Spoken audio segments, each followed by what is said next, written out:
नमस्कार। सरकारी order channel में आप सभी का स्वागत है। बहुत सारे क्वेश्चंस मुझे लगातार मिल रहे हैं जब से ये न्यू बजट आया है कि 15 लाख से अगर मेरी कम इनकम है तो क्या मुझे स्टैंडर्ड डिडक्शन मिलेगी? मेरी पेंशनर्स आय है तो क्या मुझे स्टैंडर्ड डिडक्शन मिलेगी? अगर मिलेगी तो कितनी मिलेगी? तो इन्हीं सभी सवालों के जवाब मैं अगर हाउसिंग लोन है तो क्या मुझे उसका रिबेट मिलेगी या नहीं मिलेगी। तो इस प्रकार के बहुत सारे क्वेश्चंस लोगों ने मुझसे पूछे हैं तो उसके लिए मैंने एक वीडियो बना दिया है। आपके सभी सवालों के जवाब मैं आशा करता हूँ आप सबको इस वीडियो में मिल जाएंगे। तो इस वीडियो को अंत तक ज़रूर देखिएगा। तो सबसे पहला हम क्वेश्चन ले लेते हैं कि स्टैंडर्ड डिडक्शन किसको मिलेगी। तो ये स्टैंडर्ड डिडक्शन जो 50,000 रुपए की है, 50,000 स्टैंडर्ड डिडक्शन सभी के लिए है। अगर आप ओल्ड रिजीम ऑप्ट करेंगे, ये वर्ष 2023-24 की बात कर रहा हूँ, 1 अप्रैल 2023 से लेके 31 मार्च 2024 की अगर आपकी इनकम को आप कैलकुलेट कर रहे हैं तो उसके लिए ये सवालों के जवाब हैं। ध्यान रखिए, मैं एक बार दोबारा बता देता हूँ। 1 अप्रैल 2023 से लेकर 31 मार्च 2024 फाइनेंशियल ईयर की मैं बात कर रहा हूँ। इस पीरियड की इनकम की बात कर रहा हूँ। तो स्टैंडर्ड डिडक्शन इस पीरियड में रहेगी 50,000 रुपए। चाहे आप ओल्ड रिजीम ऑप्ट करें या न्यू रिजीम, दोनों ही कंडीशन में सैलरीड इंडिविजुअल, यहाँ बहुत इंपॉर्टेंट बात है, सैलरीड इंडिविजुअल हो या पेंशनर हो। यहाँ मैं आपको बता दूं, अगर आप पेंशन खुद ले रहे हैं या आपकी अपनी पेंशन है तो आपको 50,000 रुपए की स्टैंडर्ड डिडक्शन मिलेगी। और अगर आप सैलरीड क्लास हैं, चाहे आप सरकारी एम्प्लॉय हो चाहे प्राइवेट एम्प्लॉय हो, अगर आप सैलरीड हैं तो और सैलरी से आपको इनकम हो रही है तो ये स्टैंडर्ड डिडक्शन आपके लिए 50,000 रुपए की रहेगी।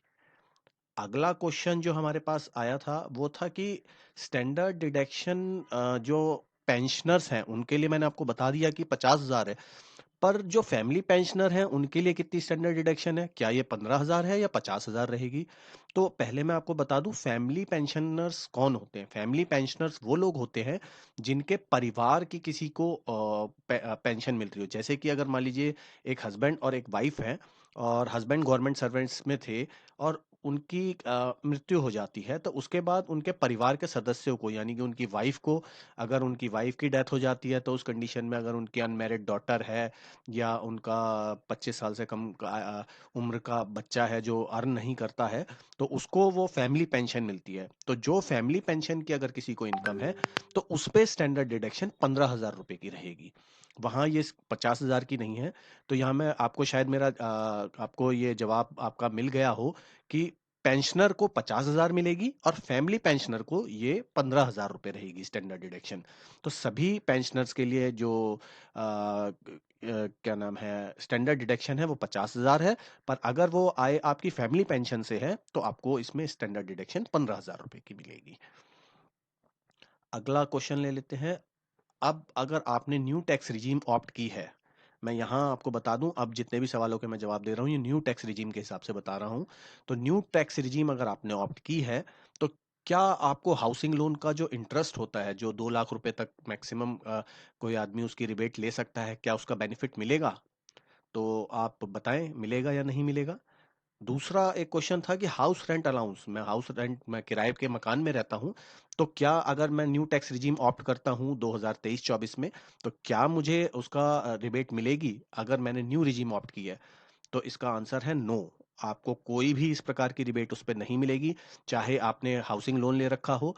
अगर आप इन दोनों रिबेट्स को ऑप्ट करना चाहते हैं तो आपको ओल्ड टैक्स रिजीम की ऑप्शन लेनी पड़ेगी, उसी में आपको कोई रिबेट मिलेगी। न्यू टैक्स रिजीम में आपको कोई भी ऑप्शन नहीं है रिबेट्स की। उसके बाद आता है अगर मैंने 80D हेल्थ इंश्योरेंस करा रखा है तो क्या न्यू रिजीम के अंदर मुझे वो हेल्थ इंश्योरेंस की फायदा मिलेगा? तो इसका जवाब है नहीं। आपको बिल्कुल इसका कोई बेनिफिट नहीं मिलेगा। न्यू टैक्स रिजीम में किसी भी प्रकार का कोई रिबेट्स नहीं है। कौन कौन सी रिबेट्स हैं हम इस वीडियो में आगे चल के देखेंगे। तो वीडियो लगातार आप देखें, बिना स्किप करिए देखिएगा, तो आपको इसका भी जवाब मिल जाएगा। और अगर आप 80D की ऑप्शन लेना चाहते हैं और आपका रिबेट लेना चाहते हैं तो उसके लिए आपको ओल्ड रिजीम ऑप्ट करनी पड़ेगी, ऑप्शन देनी पड़ेगी। ये गत 2023-2024 फाइनेंशियल ईयर की मैं बात कर रहा हूँ। इसके अलावा 80 CCD 1B जो न्यू पेंशन स्कीम है उसमें 50,000 रुपए तक एडिशनल हम कंट्रीब्यूशन कर सकते थे। तो न्यू टैक्स रिजीम के अंदर अगर आप इसमें ये 50,000 रुपए डालते हैं तो आपको इसका बेनिफिट नहीं मिलेगा। तो आपको यहाँ भी ध्यान रखना है, इसका भी बेनिफिट नहीं मिलेगा। अगर इसकी ये बेनिफिट आप लेना चाहते हैं तो आपको ओल्ड टैक्स रिजीम ऑप्ट करनी पड़ेगी। इसके अलावा जो पर्सन्स विद डिसेबिलिटीज हैं तो उनको भी 75,000 और 1.25 लाख रुपए तक का जिसको सीवियर डिसेबिलिटी होती है उसका बेनिफिट मिलता था 80U के अंदर। तो न्यू टैक्स रिजीम के अंदर इसका भी आपको बेनिफिट नहीं मिलने वाला है। न्यू टैक्स रिजीम के अंदर इस प्रकार के कोई भी रिबेट्स और डिडक्शंस नहीं है और आपको इसके लिए ओल्ड रिजीम ही ऑप्ट करनी पड़ेगी। इसके बाद हम कहते हैं न्यू टैक्स रिजीम में इसका क्या मतलब है कि हमें कोई भी एग्जम्पशन नहीं मिलेगी। तो जवाब आपका हाँ में है, परंतु इसमें 3 ऑप्शंस हैं जो आप ऑप्ट कर सकते हैं। 80CC-D, 80CC-H और सेक्शन 80JJAA। सिर्फ यही 3 स्कीम्स के अंदर अगर आपने पैसा लगाया है तो उस पे आपको एग्जम्पशन मिलेगी। उसके अलावा किसी भी प्रकार की कोई भी एग्जम्पशन आपको नहीं दी गई है यहाँ पर। और इसमें क्वेश्चन काफी लोग पूछ रहे थे, क्या हम ओल्ड टैक्स रिजीम अगर हमने ऑप्ट कर ली है तो क्या हम वापस दोबारा न्यू टैक्स रिजीम में जा सकते हैं? तो इसका जवाब है हाँ, आप जा सकते हैं। ओल्ड टैक्स रिजीम अब आपको ऑप्ट करनी पड़ेगी। जो डिफॉल्ट स्कीम है अब वो न्यू टैक्स रिजीम रहेगी। आपको ओल्ड टैक्स रिजीम को अगर आप लगता है कि आपके पास बहुत सारी सेविंग्स हैं तो आपको उसे ऑप्ट करना पड़ेगा, तभी आपको उसका बेनिफिट मिलेगा। बहुत सारे लोग मुझे ये भी कह रहे हैं कि भाई हमारे को कोई एक ऐसा कैलकुलेटर बना के दे दीजिए जिसमें हम ये देख पाएं कि हमें ओल्ड टैक्स रिजीम में फ़ायदा है या न्यू टैक्स रिजीम में फ़ायदा है। तो मैं अब कोशिश कर रहा हूँ, बहुत जल्द आपको अगली वीडियो मैं इसी के ऊपर बना के दे रहा हूँ। Old tax regime versus new tax regime का एक कैलकुलेटर बना रहा हूँ जिसमें आप अपनी इनकम डालेंगे तो आपको वो बता देगा कि अगर आपके पास ये आपके सेविंग्स हैं तो आपको ओल्ड टैक्स रिजीम में कितना टैक्स आ रहा है, न्यू टैक्स रिजीम में कितना टैक्स आ रहा है। उसके बाद आप खुद डिसाइड कर सकते हैं कि आपको कौन सी रिबेट लेनी है। और यहाँ मैं आपको एक बात और बता दूं, मैं कोई टैक्स कंसल्टेंट नहीं हूँ।